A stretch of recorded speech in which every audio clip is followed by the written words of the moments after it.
Kia ora and welcome to the respiratory system. This is a voiceover of me trying to teach you online about the respiratory system. So the learning outcomes is the structure and function of the respiratory system and some factors that influence its function. So remember, we learn how it works normally. Then when you get a disease or disorder, you will find out what's going wrong. Let's get started. All right, so the pathway. You need to know the pathway, and each part of the pathway, you need to know the function and the structure. So the pathway of respiratory system starts at the nose mainly, nose and mouth, but we're going to start it at the nose when you're breathing controlled and not exercising. So in your nose, you know you have a mucous membrane. The mucous membrane produces mucus. So there's mucus cells in there that produce the mucus. And the reason it produces the mucus is so it can trap any foreign objects or bacteria going up further back into the nose. So it does have a purpose for it. Large number of blood vessels. Yes, there is a large number of blood vessels. And what happens then? They dilate to radiate off heat, and they also constrict to reserve the temperature of your nose. They do this because the oxygen, when it gets down into the lungs, need to be at a perfect temperature, so it can easily do that diffusion out of the alveoli. Mucus cells that contain cilia. Now, what you're going to learn what cilia is. Cilia is tiny, tiny, tiny little finger-like projections that sit on top of the cells, and they continuously move. So when you go out from a hot to a cold place, your nose runs, doesn't it? These little cilia cells in your nose are constantly trying to work to propel any mucus that possibly could be falling out to the back of the throat. Also, when you become unwell and your nose tends to drip a little bit more, it means that they're overwhelmed. But your cilia will always try to produce, to propel the mucus to the back of the throat. Anything you swallow goes into your digestive system, and your digestive system will completely blitz all the bacteria in your nose, blitz any bacteria in the mucus, so it can't harm you. All right, so you'll get used to some of this terminology. You will go over this PowerPoint after I've taught a little bit, so you can get used to like mucous membrane. Membrane means layer. Okay, so inside the nose, there's this layer. And in this layer are cells that join together, and these particular cells are called mucus cells that produce mucus. And this is why they do it. Let's go to the next one. So if breathing in the oxygen or the air up through the nose, already the mucus is trying to trap any bacteria. The cilia is trying to always propel the mucus to the back of the throat, so it's not always falling out. And the blood vessels are trying to warm and moisten the air as it passes on its way. I will be talking fast, so you don't have to sit here for ages. So feel free to press stop, rewind, and start again. Okay, the next part of the respiratory system is called your pharynx. It's quite high up. In your pharynx, it has 3 layers. So what I mean by 3 layers, they literally is an inner layer that circles the compartment, and then another layer. Think of putting layers of cling film on top of one another. Okay, that's what it means by 3 layers. It is a tube-like structure, so it does go round into a circle, into a tube-like structure. So the first layer is a mucosa layer. The second layer is called submucosa, so it's just another mucosa layer under the mucosa layer. Now the third layer is called a muscularis layer. Basically, it's a different type of muscle, and what that muscle does is when you swallow, it helps contract in a motion called peristalsis, which you'll learn later on, to propel whatever it is in the pharynx down into the digestive system, so it doesn't go into the larynx, which is the respiratory system. Okay, so any mucus or anything gets packed down in that pharynx structure. Sometimes your food actually does hit the pharynx before it, as it goes down into the digestive system. That muscularis of the neck contracting, the pharynx contracting, helps force it down into the digestive system. Also in your pharynx, so if you feel it here, is your tonsils. So your tonsils are a type of filter. Now, if you haven't got tonsils because you had tonsillitis while you were growing up or what have you, it just means they weren't working anyway. So you're not of any risk being without them because they didn't work in the first place. The tonsils are the main filter, but you've still got many adenoids and glands around the mouth and down the throat that also filter. And when I say filter, they filter as many viruses and bacteria as possible. Cool. Function, passageway for air, and your tonsils basically trap and destroy any foreign matter possible. Cool. Oh, stop. Right, so we've gone here up the nose where there's mucus, mucosas, layer, cilia, always trying to propel the mucus back. We've come down to the pharynx, which you share with your digestive system. It's made of mainly muscle and some layers of mucosa, and it contracts to force food down into the stomach, but then it allows oxygen to go into the larynx. So we're on the respiratory system, so we're going to the larynx now. Important part of the respiratory system. Now, in your larynx, it contains, again, 4 layers. And just think of 4 layers. It's a tube-type structure. So there's a layer on the inside, and then another layer around that, and then another layer around that. So think of like making a bed. You put the fitted sheet on, possibly, then you put another sheet on top, and then you might put your duvet on top of that. They're your layers of the bed. Same thing, but in a tubular motion is what is in the respiratory system. Cool. So there's your layers. Now, your adventitious layer is a layer that goes around your respiratory system, your larynx, and your digestive esophagus. So it holds them together. If you were ever to have offal from home kill, you actually have to separate the esophagus from the larynx and the trachea. They're actually joined together, but there's two separate pathways, okay? But they're joined together, but they have a muscular wall, 2 separate pathways. Now, in your larynx, there's quite a bit going on here. You have your vocal cords, and you have something called a epiglottis. Now, your epiglottis, every time you swallow, this epiglottis here will seal the respiratory tract pathway. So the food that's swallowed gets forced, and it's quite hard to see here. This will seal, and all the food will go down into the esophagus. So if you go back, can I play this? I'm not sure. Oh, yes, let's watch this. Oh, gosh, I'll have to do that again. Well, when you go back, and I'll refresh this for you, this is like you've chopped the top of the head off, or there's a camera going down, and every time that person swallows, you see the esophagus sealing the larynx, so no food can go down there. Food can only slide down into the esophagus. Your vocal cords, you can see them in here. Vocal cords is like a tuning fork. They vibrate to make sound, okay? They're almost avascular, but they are surrounded by vascular tissue. And as you pronounce air and you tighten your muscles, which you do without even knowing, these vocal cords touch together and they actually produce sound. So that's what your vocal cords do there. Right, so already you're going to learn, maybe do a bit of extra research. You can see when you watch this YouTube clip how shiny it is. The shininess is the mucosa and submucosa layers that produce that, I want to say slime, but smooth surfaces, so food and oxygen can move nice and easily, and protects the surrounding organs. That's great. Right, larynx. Who's heard of laryngitis? So laryngitis, itis means inflammation. Larynx, so it's telling you now, laryngitis basically only affects the larynx area. Of course, if the inflammation gets worse, it will go up to the pharynx and possibly down into the trachea. But initially, laryngitis happens just in this area. And you'll notice people with laryngitis, they lose their voice. If they lose their voice, it's because these vocal cords have inflamed and they cannot touch anymore. Or if they're touching, it's sore and it's painful. Nice work. So up through the nose where there's mucosa layer, cilia layer, and the mucosa layer is trapping all the dust. The cilia is propelling the mucus. The blood vessels are warming and moisturizing the air. The air, or if you swallowed something, goes down the pharynx.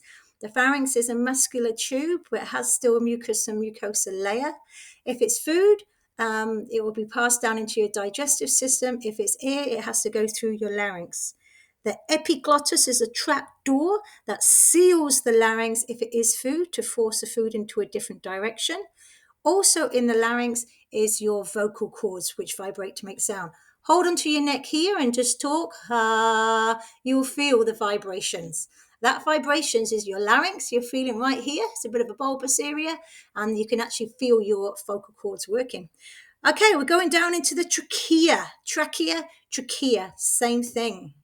Well done, guys. Okay, the trachea, 4 layers. So what that is saying, this strong tubular-like shape has 4 layers, one on the inside, and then it builds its way up and up and up. It is C-shaped cartilage. So when it says C-shaped cartilage, because it is a round tube, the cartilages in the tube do not go round like a solid ring. Okay, they are strong and solid, but they have a gap here. If you think of a vacuum cleaner hose, the old-fashioned vacuum cleaner hose, it's got those ridges in it. Right, so those ridges in the vacuum cleaner is what keeps the pipe expanded, doesn't it? So hopefully it doesn't crush. Now imagine you get a knife and slice it longitudinally down the vacuum cleaner hose and open it slightly. That's exactly the same shape as your trachea, C-shaped cartilage. The reason it's C-shaped cartilage, because what's joining on to the back of that C-shaped cartilage is your esophagus. Of course, it's a big, thick, muscular wall, but in your esophagus has to be allowed to open up while you're swallowing food and constrict again. Now, if you've had a massive bite of an apple or a big, large particle of food, this esophagus has to open up and stretch. And sometimes you actually feel it going down. And that's because it's putting a little bit of pressure on the tracheal wall, okay, which all has these nerve endings.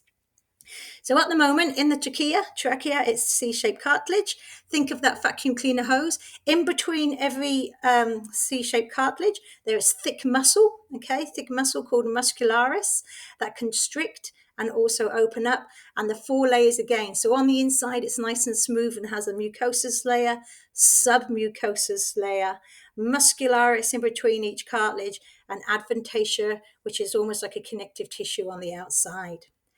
Only function really is to let air go in and out, pathway for air. That's what the cartilage does. It keeps the airway open. It's a pathway for air. If you see the movies and they go and they've smacked the person in the neck, that can quite easily collapse that trachea and then they cannot breathe, and it's very, very dangerous. Oh, Tracy, right, doing well. So air flow has come down the trachea and now it is split into the left and right lung, okay, equally, hopefully. And when it splits and it goes into the bronchial tubes. So all it is, it's gone from a big thick trachea. As it splits, it comes into the bronchi tubes. Very similar, but now instead of C-shape, they're full rings, exactly like that vacuum cleaner, full rings of cartilage, which are strong and keep those airways open nice and strong. Brilliant. All they really are there for is to make sure air gets into the lungs and out nice and easily. We do miss a few steps because after it's gone into the lungs, it separates into what we call primary and tertiary bronchi, but we just miss that and we're going to go straight to the bronchioles. Now, your bronchioles are tiny little pathways of tubes which allow pathways for air to get into the alveoli. They do have some rings of cartilage, but it's now mainly muscle, okay, muscularis. But there are some rings of cartilage to try and keep those airways open. Again, it's just a passageway of air. They're a lot smaller. Think of a broccoli, that vegetable. Look at that broccoli. The big stalk is your trachea, and then the thicker stalks that spread out are your bronchi, and then all the tiny little stalks that come off that are called your bronchioles. And what's at the end of your bronchioles? If it was a broccoli, it's the little flower that you eat, but it's our alveoli sacs. All right. Your alveoli sacs are basically so thin, they are 1 cell thick. Now, when we say 1 cell thick, don't think of a round bubble. Think of a nice flat squamous cell. It's called squamous cell. It's flat, but it is a cell, and all these cells are joined together. And as they're joined together, they form a grape-like structure. Okay, there's your bronchiole, a few rings of cartilage, but it's mainly muscularis. All the air gets down into these alveoli sacs, and this is where the magic happens. There are millions at the end of every bronchiole of these millions of alveoli sacs. So think of that broccoli. All the greenery on the broccoli on the outside is all these alveoli sacs. So your lungs from here all the way down is filled with basically mainly alveoli sacs and a few tubes to get the air to these alveoli sacs. They're super, super, super thin, like thinner than tissue paper, 1 cell thick, and the cells form endothelium. Now, endo means within because the layer is on the inside of the cells here. Endothelium is basically a cell that creates a beautiful, smooth surface. You'll hear this, you'll hear epithelium and endothelium. When you hear these cells, what you've got to think of is like a slip and slide. All right, it's like, yeah, a slip and slide. So whatever you put on that slip and slide on that surface, it can just get from A to B, nice and smooth and straight to the direction it needs to go at.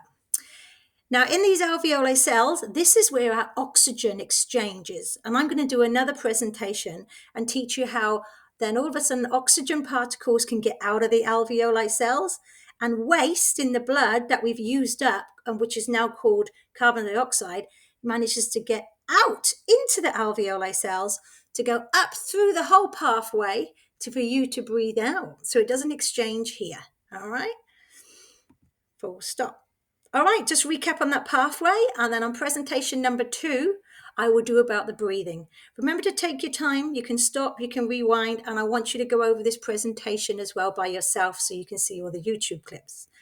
Little recap: nose, pharynx, larynx, trachea, bronchi, bronchioles, alveoli sacs. Nose is filled with mucosa, submucosa, and it has cilia-like little hair particles, skinny little hair particles, which propels the mucus to the back of the throat and traps all the bacteria. Lots of blood vessels to warm and moisten the air so the air can be at an optimal range when it gets down into the alveoli sacs. Pharynx, mainly muscular, but it has a mucosa layer and a submucosa layer, which is constantly producing a light film of mucus to stop your throat getting sore and dry and to allow substances to go down, like that slip and slide, roughly. And it also has tonsils in this area, which help filter bacteria. Down to the larynx is only about 1.5 inches long. And in the larynx, you have that epiglottis, which closes, stops any food getting into the larynx to go down to the trachea. It closes and all the food slides into the esophagus, which is the digestive system. Under that epiglottis, within the larynx, there are those vocal cords. And those vocal cords are very tight, fibrous skin, which vibrate to make sound. As the air has passed the larynx, it goes into the trachea, which is also known as your windpipe, which is a very strong tube, and it has C-shaped cartilage keeping that tube open.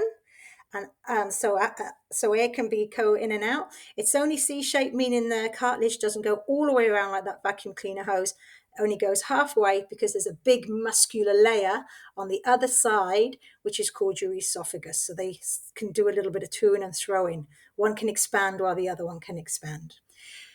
Mucosa, submucosa layers. And then when the air flows down the trachea, it branches off, and this is still just a passageway for air, does nothing else.